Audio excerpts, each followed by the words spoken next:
श्रावण मास में भगवान शिव के 12 ज्योतिर्लिंग के मध्य में विराजमान कंकर शंकर की यह पवित्र धरा, कुबेरेश्वर महादेव की यह भूमि, जहाँ आप और हम भगवान शिव की पवित्र पावन 5 दिवसीय शिव महापुराण की कथा ऑनलाइन श्रवण कर रहे हैं। कथा के मुख्य यजमान श्री दिनेश गणपति जी काबरा परिवार, एरंडोल, महाराष्ट्र। श्रीमती कला जी गुप्ता, भोपाल से। एक बार दोनों यजमान के लिए जोरदार ताली बजाकर स्वागत अभिनंदन, जिन्होंने इस पवित्र पावन शिव महापुराण की कथा को दिव्यता और भव्यता के साथ में आयोजित किया एवं संपूर्ण विश्व में इस पवित्र कथा का लाभ लेने का सौभाग्य सभी को प्राप्त हुआ।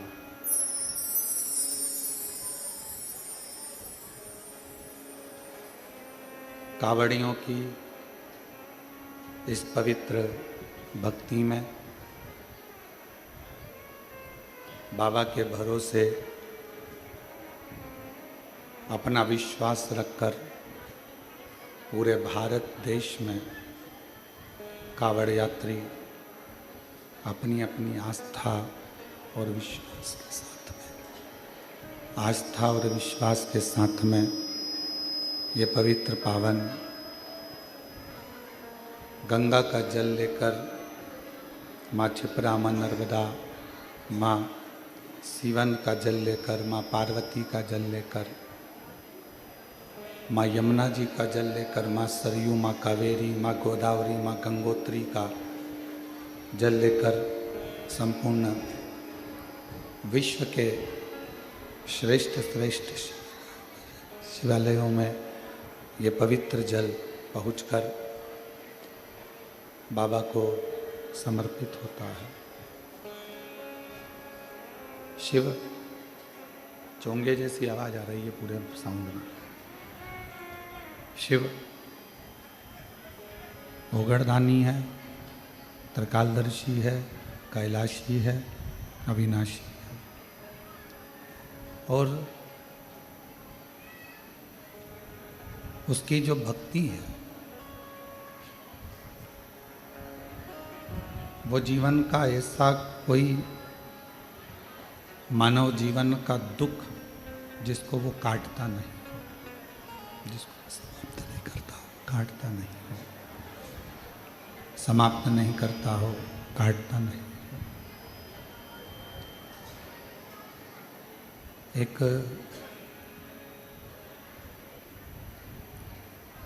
विश्वास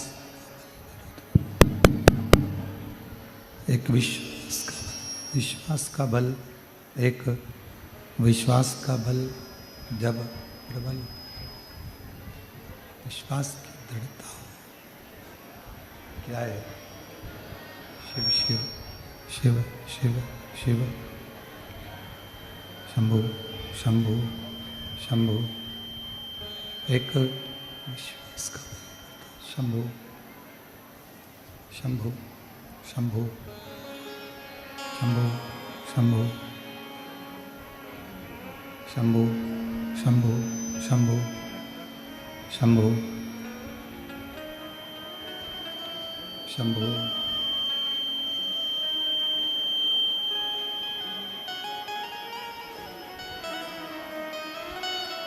एक विश्वास का शंभु शंभु शंभु।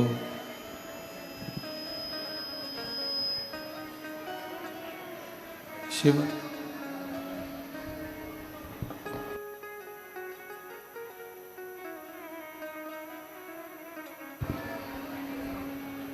शंभु शंभु शंभु शंभु शंभु शंभु।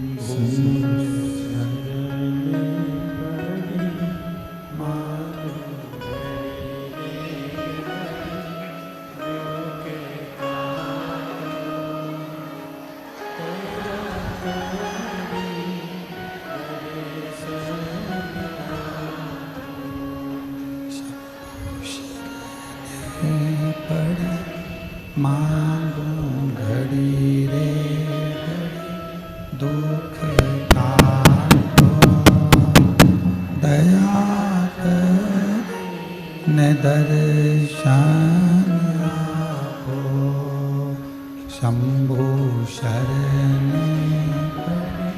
मांगू घड़ी रे घड़ी दुख काटो, दया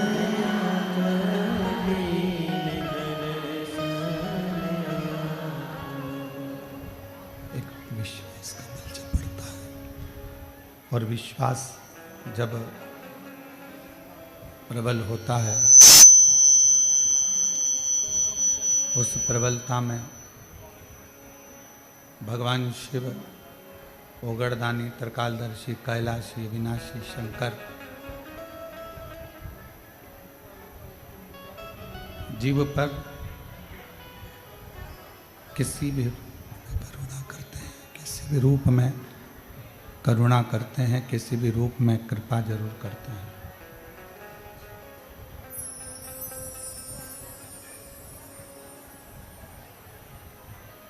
लिंग पुराण में एक बात मिलती है और बड़ा सुंदर एक भाव लिंग पुराण के अंतर्गत आता है कि जब एक कावड़िया भगवान का पवित्र जल लेकर उस जल को भरकर साथ में लेकर जब चलता है और धीरे धीरे जब वो मंजिल तक पहुंचता है, जितने जितने कदम मंदिर तक, उसकी मंजिल तक पहुंचने के होते हैं, उतना उतना कष्ट उसके शरीर में और बढ़ता चलेगा, थकान और बढ़ती चली जाती।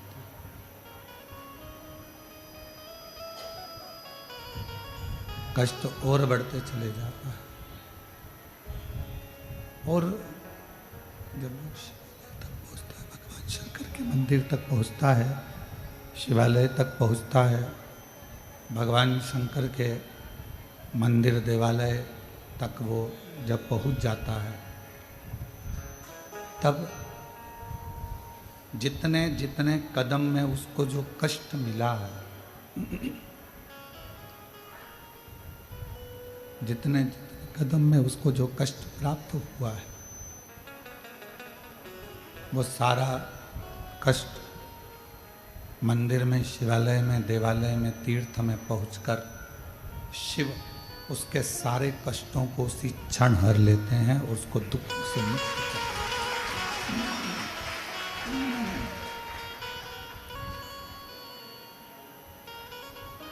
अब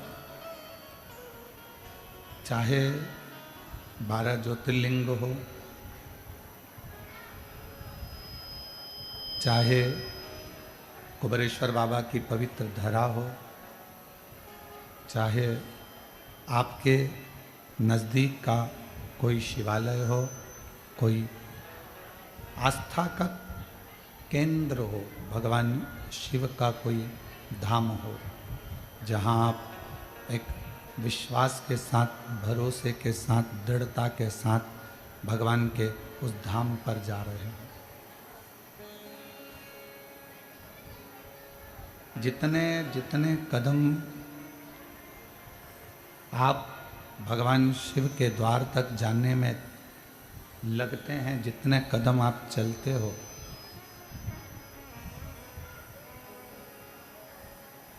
जितना जितना आप कदम बढ़ाते चलते हो, उतना उतना शिव आपके करीब में आता चले जाते हैं, भगवान शंकर आपके नज़दीक में आते चले जाते हैं।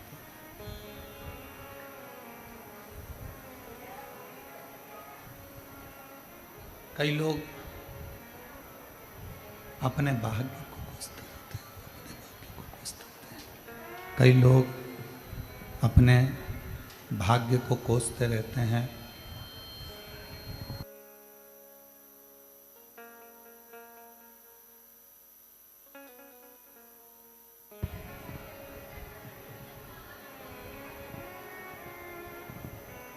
कई लोग अपने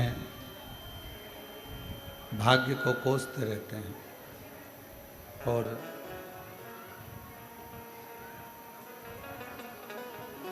दिन रात मन में एक भाव आता रहता है कि हमने ना जाने क्यों जन्म ले लिया, क्यों हम पैदा हो गए। भगवान ने सारा दुख, तकलीफ, सारा कष्ट हमको ही दे दिया। भगवान ने सारा दुख, सारा कष्ट हमको ही दे दिया।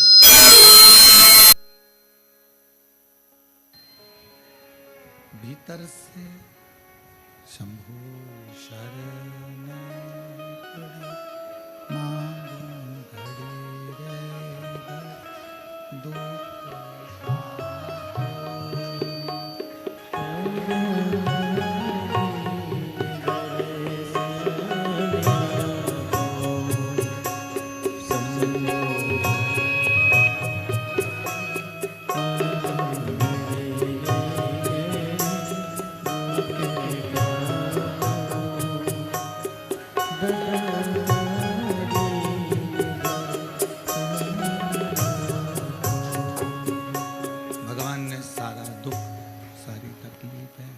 कष्ट क्या हमको ही दे दिया।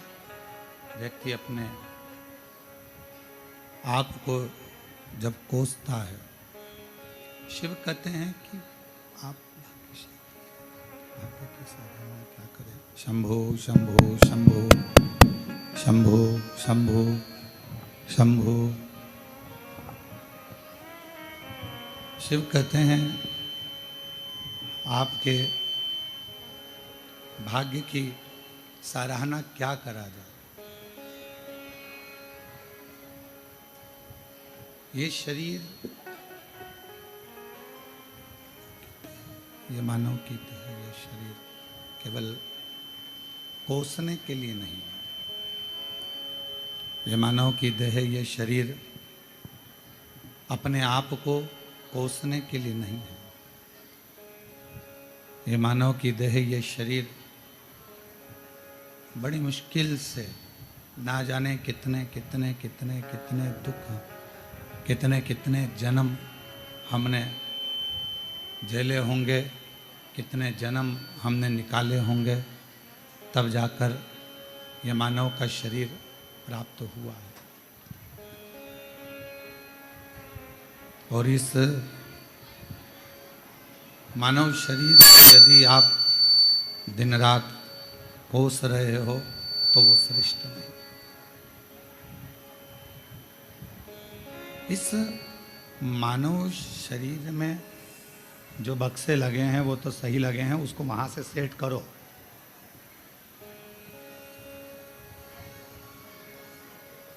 इस मानव शरीर में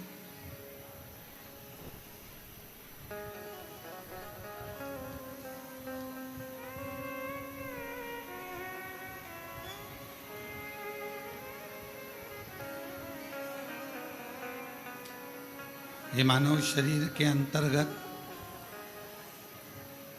एक परमात्मा की ज्योति इस शरीर के अंदर रहती है और वो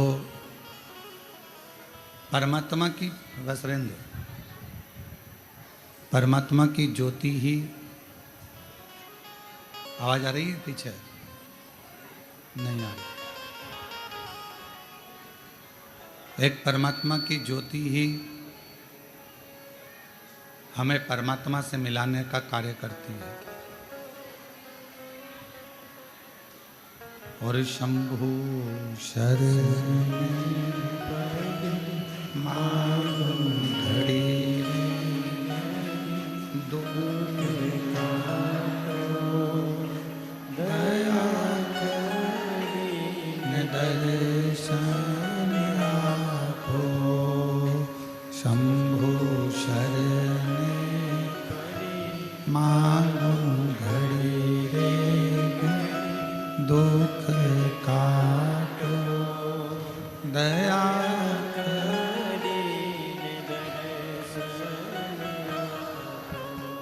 एक मानव की शरीर में जो परमात्मा ने ज्योति दी है, जो प्रकाश दिया है, वो प्रकाश कोई साधारण नहीं है महाराज। वो प्रकाश, वो ज्योति मानव के देह में, मनुष्य के शरीर में परमात्मा तक पहुंचाने का एक माध्यम है।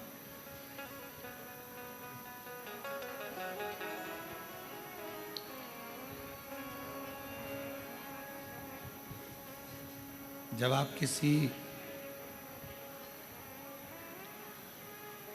ज्योतिर्लिंग में, भगवान के ज्योतिर्लिंग का दर्शन करने के लिए पहुंचते हो,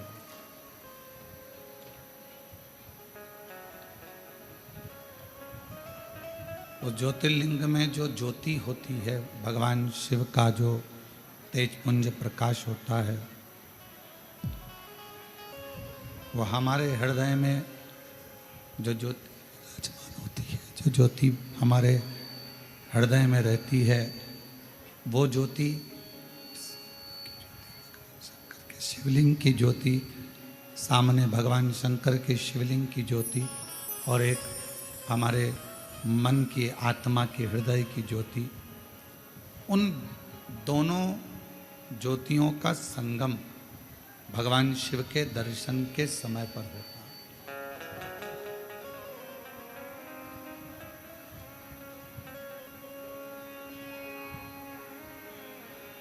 और उन ज्योतियों का आदान प्रदान भी होता है।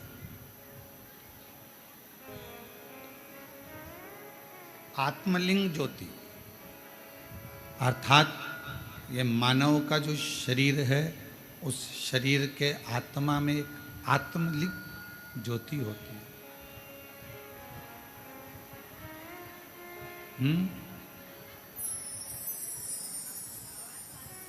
एक आत्मलिंग ज्योति होती है।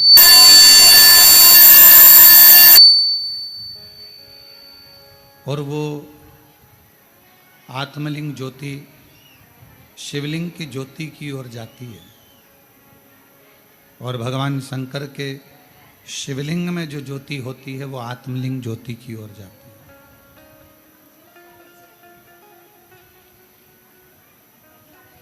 ये दोनों ज्योतियां आदान प्रदान होती हैं, दोनों ज्योतियां आदान प्रदान होती रहती हैं। शिव महापुराण में 12 ज्योतिर्लिंग के दर्शन की बड़ी महत्वता है। स्कंद पुराण में भी 12 ज्योतिर्लिंग के दर्शन की बड़ी महत्वता है।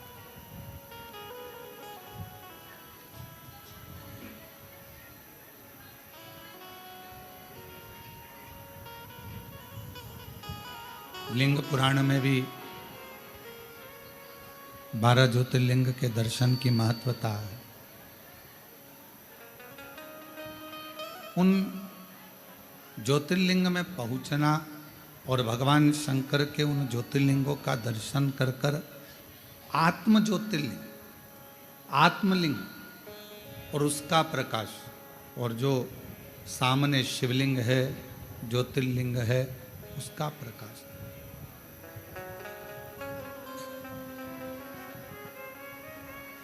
इन दोनों ज्योति का मिलन, इन दोनों ज्योति के प्रकाश का मिलन हमें एक ऊर्जा प्रदान करता है, बल देता है। और एक ऐसा बल जिसके बल से ही हम संपूर्ण जगत का, संपूर्ण विश्व का कोई अच्छा कार्य कर पाते हैं। कावड़ लेकर आए हो आप लोग? कौन कौन लेकर आया था? सभी लोग लाए हो रखवा। तो जब कावड़ लेकर आप लोग चलते हैं, कावड़ लेकर जब आप लोग आते हैं, आप अपने घर में तो इतना चलते नहीं हो, चल पाते हो क्या? नहीं। इतना भूखे भी नहीं रह पाते हो। बार बार पानी भी पीना होता है, बैठना भी होता है, कार्य भी करना होता है, पर पाँव में छाले पड़ रहे हैं, एड़ियाँ दुख रही है, पाँव पूरा नस नस तड़प रही है, और तो भी आपके मन को, आपकी आत्मा को कोई बल दे रहा है, और उस आत्मा को, आपके मन को कोई बल प्रदान कर रहा है कि अभी और चलना है, और चलना। और बारंबार अगर कोई बल इस मन को, इस आत्मा को, इस चित्त को दे रहा है, तो समझ लेना पाँव दुख रहे हैं, बैठने का मन कर रहा है, पर भीतर से एक बल और मिल रहा है कि बस थोड़ा और बचा है, चलते चलो। जो बल दे रहा है वही शिवलिंग के तेज का बल है, वही बल भगवान शंकर के तेज पुंज का, ज्योति का बल है, वही बल। और वो बल केवल तुम्हें कावड़ की यात्रा के लिए ही नहीं मिलता। शंकर भगवान के मंदिर में जो रोज प्रतिदिन भगवान शिव जी को जल समर्पित करते हैं, जो भगवान शिव के मंदिर में रोज भगवान शंकर की आराधना करने के हैं, जो रोज भगवान शिव की अविरल भक्ति में डूबते हैं, जो रोज भगवान शंकर का अविरल भजन धारण करते हैं, उनको शिव एक आत्म बल प्रदान करते हैं। 5 वृक्ष ऐसे बताए हैं स्कंद पुराण में, शिव महापुराण में, विष्णु पुराण में, कूर्म पुराण में 5 वृक्ष ऐसे बताए हैं कि जिनके नीचे से अगर व्यक्ति मात्र निकल कर भी चले जाता है तो बल प्राप्त हो जाता है।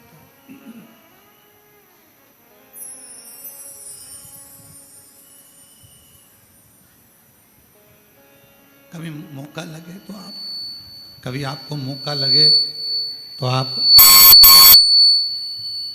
कूर्म पुराण को एक बार जरूर पढ़ना। स्कंद पुराण को, शंभु शंभु शंभु शंभु,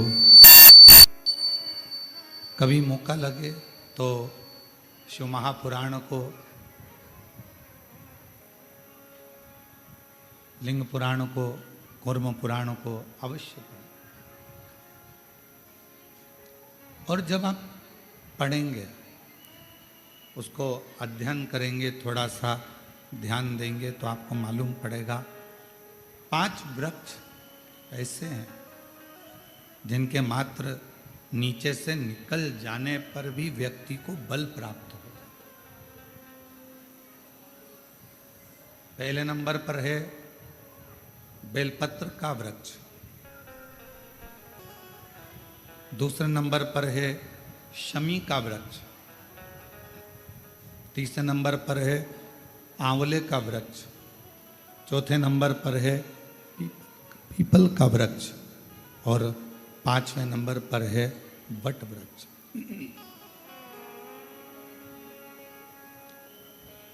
ये 5 वृक्ष,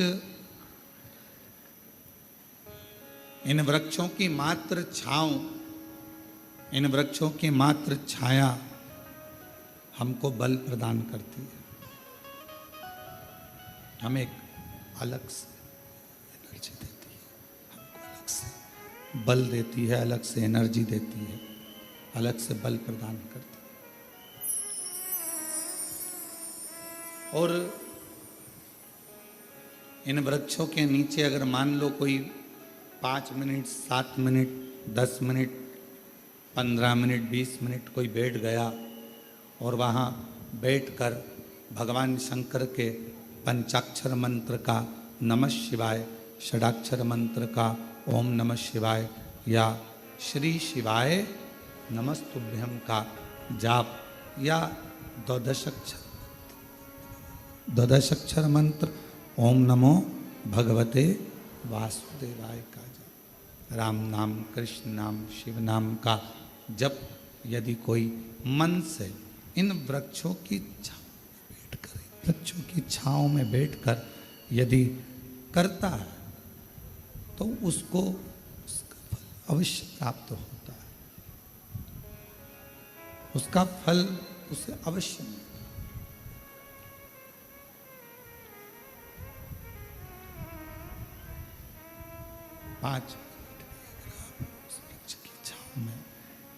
5 मिनट भी अगर आप उस वृक्ष की छांव में अगर बैठे हो, 5 मिनट भी अगर इन बेलपत्र का वृक्ष है, शमी का वृक्ष है, आंवले का वृक्ष है, पीपल का वृक्ष है, बट वृक्ष है, इन वृक्ष की छांव में अगर कुछ देर आप और हम बैठे हैं और भगवान के नाम का उच्चारण कर रहे हैं तो उस वृक्ष की छाएं, उस वृक्ष की छांव हमें एक अलग से बल दे देती, अलग से ऊर्जा दे।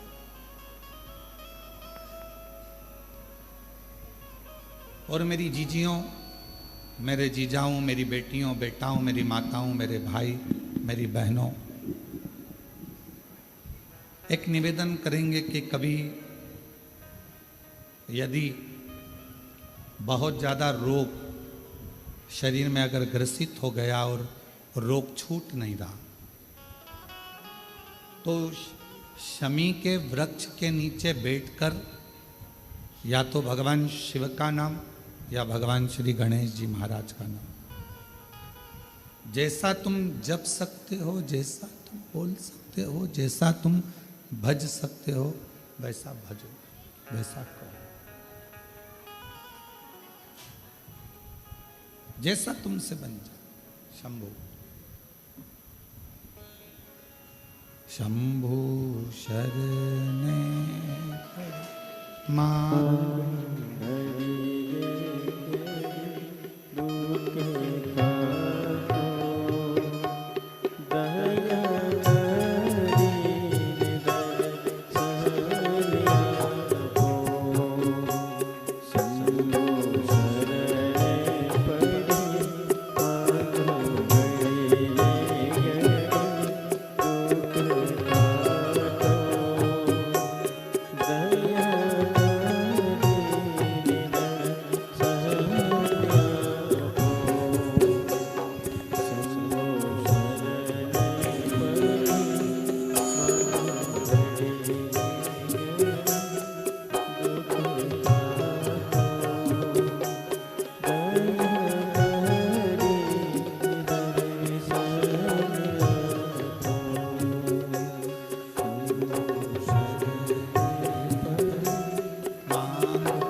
शिव की कथा, भगवान शंकर का चरित्र कह रहा है, शिव महापुराण कह रहे हैं। शमी का वृक्ष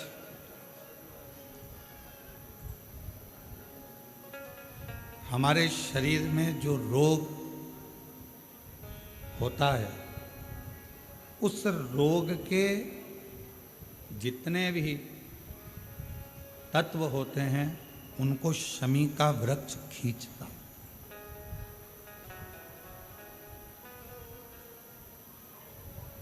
कल एक बहन ने प्रश्न किया कि गुरुजी आपने कहा कि शमी का जो वृक्ष होता है वो बड़ा हो जाता है, बड़ा होने के बाद उसको घर में नहीं रखते। छोटा पौधा, छोटा सा पौधा घर में रख सकते। और वो छोटा सा जो पौधा है उसको तो हम घर में रख सकते हैं, पर वृक्ष, शमी का वृक्ष जितना बड़ा होता चले जाता है तो उसको घर से अपन रखते नहीं, उसको फिर कहीं बगीचे में या कहीं एकांत में या जहाँ उसकी ज़रूरत है वहाँ उसको लगा दिया जाता है। गणेश पुराण में एक बात आती है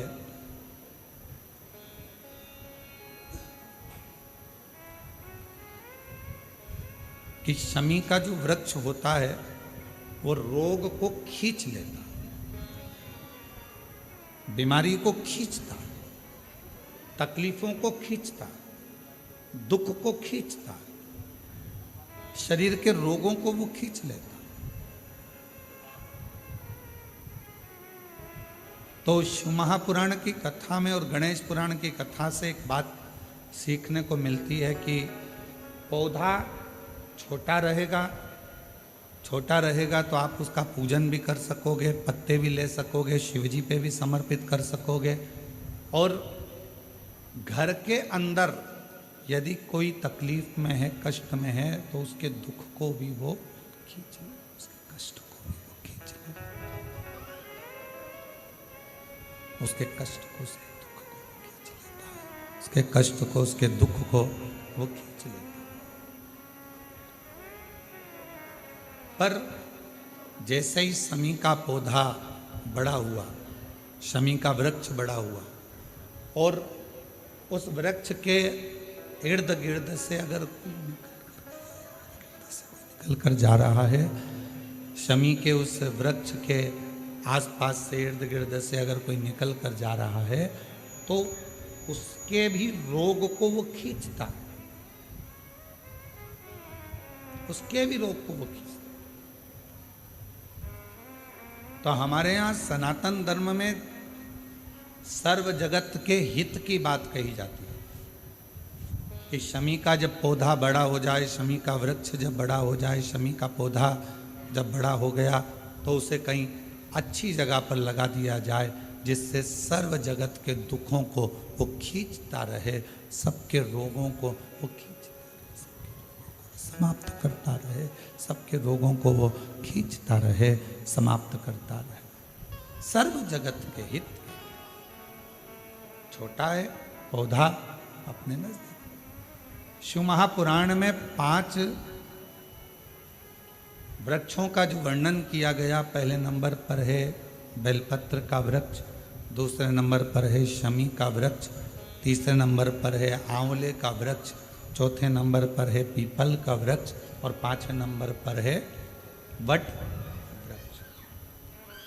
ये हमको बल देते हैं और हमें जो बल प्रदान करते हैं, हमें जो एनर्जी देते हैं, हमारे दुखों को ये नष्ट करते हैं। हमको एक अलग से बल इन पौधों से, इन वृक्षों से प्राप्त होता है, हमें प्राप्त होता है।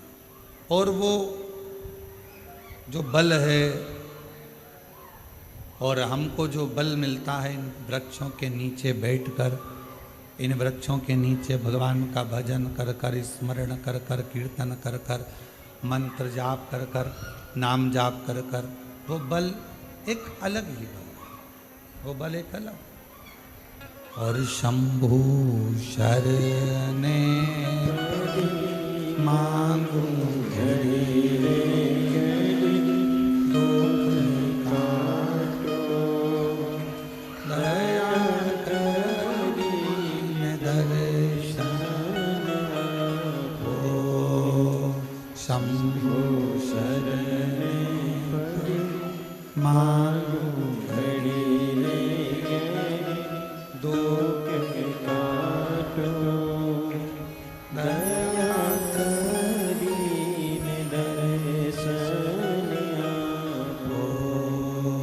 शंभु शरणे मांगू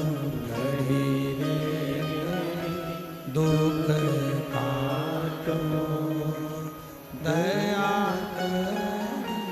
ने दर्शन आपो शंभु शरणे पड़ी मांगू घड़ी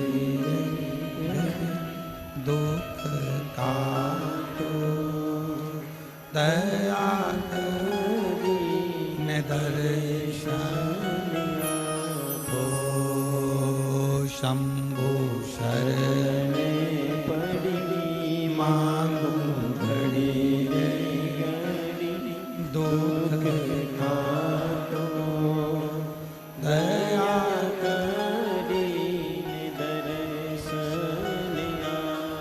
ओ शंभु शरणे पड़ी मांगू दुख काटो दया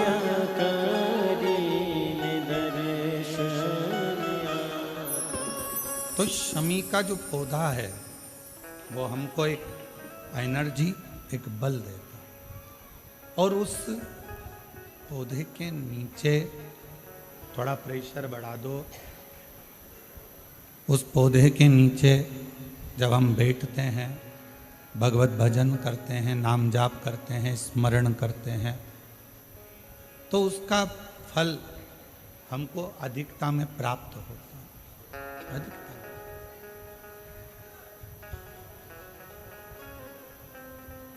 एक असुर हुआ जिसका नाम था मायासुर, और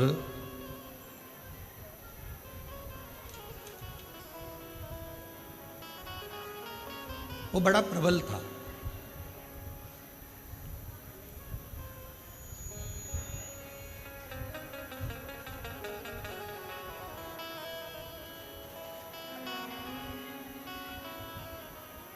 शिव महापुराण में चरित्र आता है मायासुर का कि वो बड़ा प्रबल था।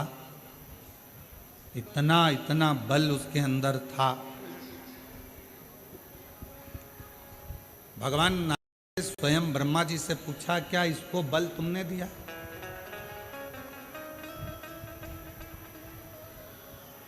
ब्रह्मा जी बोले, नहीं नहीं नहीं, मैंने कोई इसको बल नहीं दिया। फिर को इसको बल भगवान विष्णु जी ने भगवान ब्रह्मा जी ने भगवान विष्णु जी से पूछा, क्या आपने बल दिया इसको? नहीं नहीं, मैंने बल नहीं दिया। बात पहुंच गई भगवान शंकर जी के पास में, और शिव जी से जाकर पूछा, क्या आपने इसको बल दिया? शिव जी बोले, नहीं दिया। इंद्रदेव के पास बात पहुंची, 33 कोटि देवताओं के पास बात पहुंची, क्या इसको बल आपने दिया? नहीं। फिर मायासुर के पास में इतना बल कैसे आ गया?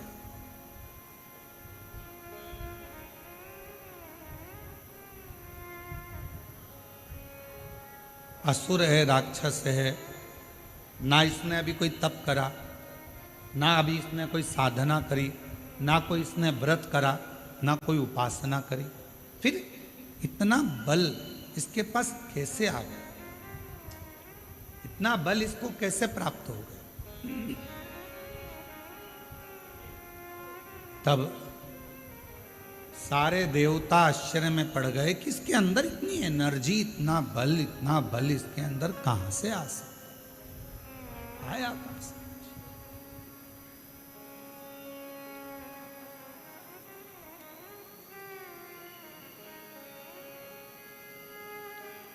सब देवता तैयारी में लग गए कि मालूम करो कि आखिर इसके पास में बल आ कहां से।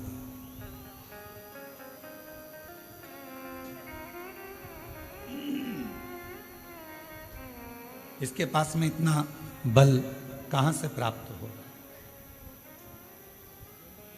सारे देवता सब तैयारी में लग गए, मालूम करो कि इस मायासुर के पास बल कहां से प्राप्त होगा।